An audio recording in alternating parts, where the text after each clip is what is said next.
हमारे शरीर को सही से काम करने के लिए बहुत सारे पोषक तत्व चाहिए होते हैं। ये पोषक तत्व हमें विभिन्न प्रकार के खाद्य पदार्थों से मिलते हैं, जैसे फल, सब्जियां, अनाज और प्रोटीन युक्त खाद्य पदार्थ। इन सभी का संतुलित मात्रा में सेवन करना हमारे स्वास्थ्य के लिए अत्यंत महत्वपूर्ण है। इनमें से एक है कोलेस्ट्रॉल। कोलेस्ट्रॉल एक प्रकार का लिपिड है जो हमारे शरीर के विभिन्न कार्यों के लिए आवश्यक होता है। यह हमारे शरीर में प्राकृतिक रूप से उत्पन्न होता है और कुछ खाद्य पदार्थों से भी प्राप्त होता है। यह मोम जैसा पदार्थ है जो हमारे खून में होता है। कोलेस्ट्रॉल हमारे रक्त वाहिकाओं में बहता है और हमारे शरीर के विभिन्न अंगों तक पहुंचता है। यह हमारे शरीर की कोशिकाओं के निर्माण और मरम्मत में महत्वपूर्ण भूमिका निभाता है। अक्सर लोग सोचते हैं कि कोलेस्ट्रॉल बुरा होता है, लेकिन यह हमारे शरीर के लिए जरूरी होता है। कोलेस्ट्रॉल के दो प्रकार होते हैं, अच्छा कोलेस्ट्रॉल HDL और बुरा कोलेस्ट्रॉल LDL। अच्छा कोलेस्ट्रॉल हमारे शरीर के लिए फायदेमंद होता है, जबकि बुरा कोलेस्ट्रॉल हमारे स्वास्थ्य के लिए हानिकारक हो सकता है। यह हमारे शरीर की कोशिकाओं, हार्मोन और विटामिन डी के लिए बहुत जरूरी होता है। विटामिन डी हमारे शरीर में कैल्शियम के अवशोषण में मदद करता है, जो हमारी हड्डियों को मजबूत बनाता है। इसके अलावा कोलेस्ट्रॉल हमारे शरीर में विभिन्न हार्मोन के निर्माण में भी सहायक होता है। कोलेस्ट्रॉल के बिना हमारा शरीर ठीक से काम नहीं कर सकता। यह हमारे शरीर की ऊर्जा के स्तर को बनाए रखने में भी मदद करता है, जिससे हम अपने दैनिक कार्यों को सुचारू रूप से कर सकते हैं। एथलीट्स और शारीरिक रूप से सक्रिय लोग विशेष रूप से कोलेस्ट्रॉल के महत्व को समझते हैं, क्योंकि यह उनके प्रदर्शन को बढ़ाने में मदद करता है। लेकिन ज्यादा कोलेस्ट्रॉल भी हमारे लिए अच्छा नहीं होता। उच्च कोलेस्ट्रॉल स्तर हमारे रक्त वाहिकाओं में प्लेक का निर्माण कर सकता है, जिससे हृदय रोग और स्ट्रोक का खतरा बढ़ जाता है। इसलिए यह महत्वपूर्ण है कि हम अपने कोलेस्ट्रॉल स्तर को नियंत्रित रखें। इसलिए यह समझना जरूरी है कि कोलेस्ट्रॉल क्या है, यह हमारे शरीर में कैसे काम करता है और हम अपने कोलेस्ट्रॉल को कैसे कंट्रोल में रख सकते हैं। नियमित रूप से अपने कोलेस्ट्रॉल स्तर की जांच करवाना और स्वस्थ जीवन शैली अपनाना इसके लिए आवश्यक है। संतुलित आहार, नियमित व्यायाम और तनाव प्रबंधन के माध्यम से हम अपने कोलेस्ट्रॉल को स्वस्थ स्तर पर बनाए रख सकते हैं। इसके अलावा यदि आवश्यक हो तो डॉक्टर की सलाह पर दवाओं का सेवन भी किया जा सकता है। कोलेस्ट्रॉल एक वसायुक्त पदार्थ है जो हमारे शरीर के हर कोशिका में पाया जाता है।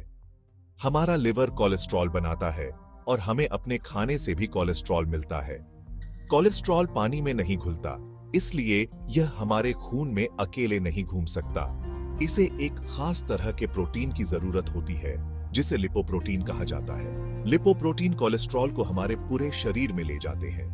दो मुख्य प्रकार के लिपोप्रोटीन हैं, LDL लो डेंसिटी लिपोप्रोटीन और HDL high density lipoprotein. LDL को बुरा कोलेस्ट्रॉल माना जाता है, क्योंकि यह हमारी धमनियों में जमा हो सकता है, जिससे प्लेक बनता है। प्लेक की वजह से धमनियों संकुचित या अवरुद्ध हो सकती है, जिससे हृदय रोग का खतरा बढ़ जाता है। दूसरी ओर HDL को अच्छा कोलेस्ट्रॉल माना जाता है, क्योंकि यह LDL को धमनियों से वापस लिवर तक ले जाता है, जहां इसे तोड़ा जाता है और शरीर से बाहर निकाल दिया जाता है। उच्च HDL स्तर हृदय रोग से बचाने में मदद करते हैं। हाई कोलेस्ट्रॉल के कई कारण हो सकते हैं, जैसे कि अस्वास्थ्यकर आहार, ज्यादा तेल वाला खाना LDL कोलेस्ट्रॉल के स्तर को बढ़ा सकते हैं। कम एक्सरसाइज, व्यायाम HDL कोलेस्ट्रॉल को बढ़ाने और LDL कोलेस्ट्रॉल को कम करने में मदद करता है।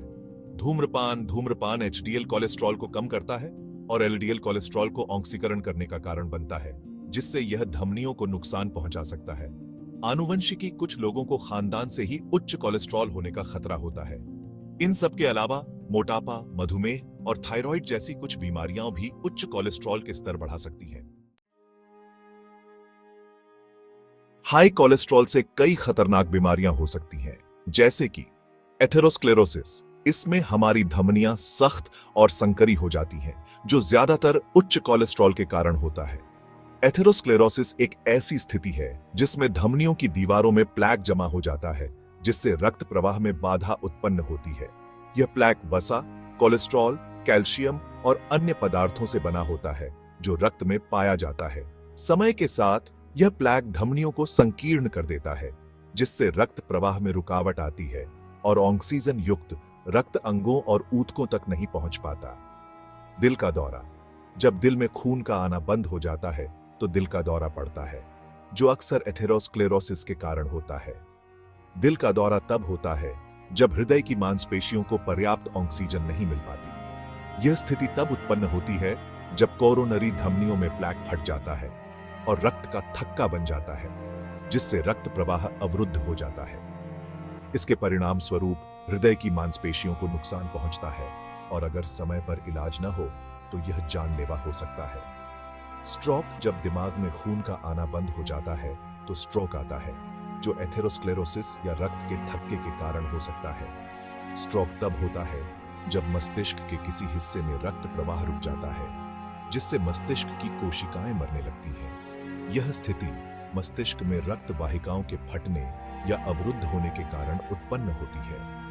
स्ट्रोक के लक्षणों में अचानक कमजोरी, भ्रम, बोलने में कठिनाई और चेहरे, हाथ या पैर में सुन्नता शामिल हो सकते हैं। हाई कोलेस्ट्रॉल से पेरिफेरल धमनी रोग भी हो सकता है, एक ऐसी बीमारी जिसमें पैरों में रक्त वाहिकाएं संकरी हो जाती हैं। पेरिफेरल धमनी रोग पीएडी तब होता है जब धमनियों में प्लेग जमा हो जाता है, जिससे पैरों और बाहों में रक्त प्रवाह कम हो जाता है।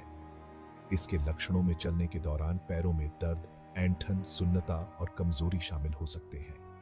पीएडी का इलाज न होने पर यह गंभीर जटिलताओं का कारण बन सकता है, जैसे कि संक्रमण, अल्सर और यहां तक कि अंगों का नुकसान। इसलिए हाई कोलेस्ट्रॉल को नियंत्रित करना और स्वस्थ जीवन शैली अपनाना बहुत महत्वपूर्ण है। अपने कोलेस्ट्रॉल को कंट्रोल करने के लिए और हेल्थी रहने के लिए आप ये सब कर सकते हैं। खाने में बदलाव, तेल और वसा वाला खाना कम खाएं और फलों, सब्जियों, अनाज और प्रोटीन से भरपूर आहार लें।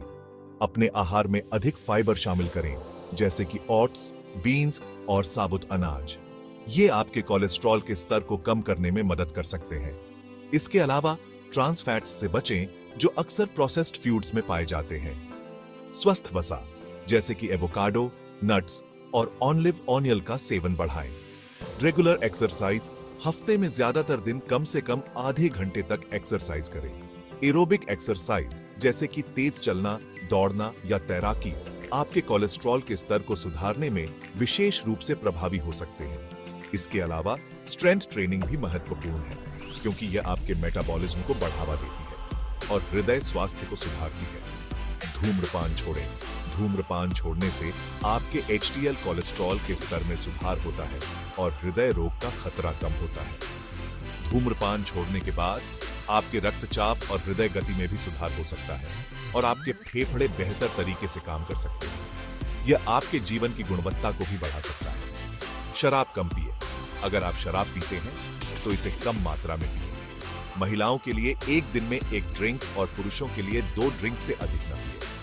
अत्यधिक शराब पीने से आपके कोलेस्ट्रॉल के स्तर पर नकारात्मक प्रभाव पड़ सकता है और यह अन्य स्वास्थ्य समस्याओं का कारण भी बन सकता है। अपने डॉक्टर से रेगुलर चेकअप करवाएं और अपने कोलेस्ट्रॉल के स्तर पर नजर रखें। नियमित चेकअप से आप अपने कोलेस्ट्रॉल के स्तर को मॉनिटर कर सकते हैं और समय पर आवश्यक कदम उठा सकते हैं। अगर आपके कोलेस्ट्रॉल का स्तर उच्च है तो आपका डॉक्टर आपको दवाइयां भी सुझा सकता है। इसके अलावा अपने डॉक्टर से अपने आहार और जीवन शैली में बदलाव के बारे में सलाह लें, ताकि आप अपने कोलेस्ट्रॉल को प्रभावी ढंग से नियंत्रित कर सकें। अपने कोलेस्ट्रॉल के स्तर को कंट्रोल करना आपके हेल्थ के लिए बहुत जरूरी है। हेल्थी रहने से आप अपने कोलेस्ट्रॉल को कंट्रोल कर सकते हैं और हृदय रोग और दूसरी बीमारियों से बच सकते हैं। याद रखें, छोटे छोटे बदलाव से भी बड़ा फर्क पड़ सकता है। कोलेस्ट्रॉल के बारे में जानकारी होना और इसे कंट्रोल करना आपके हेल्थ के लिए बहुत जरूरी है। हेल्थी खाना, रेगुलर एक्सरसाइज और अच्छी आदतें अपनाकर आप अपने कोलेस्ट्रॉल को कंट्रोल कर सकते हैं और एक लंबा, स्वस्थ और खुशहाल जीवन जी सकते हैं। याद रखें, आपकी सेहत आपके हाथ में है।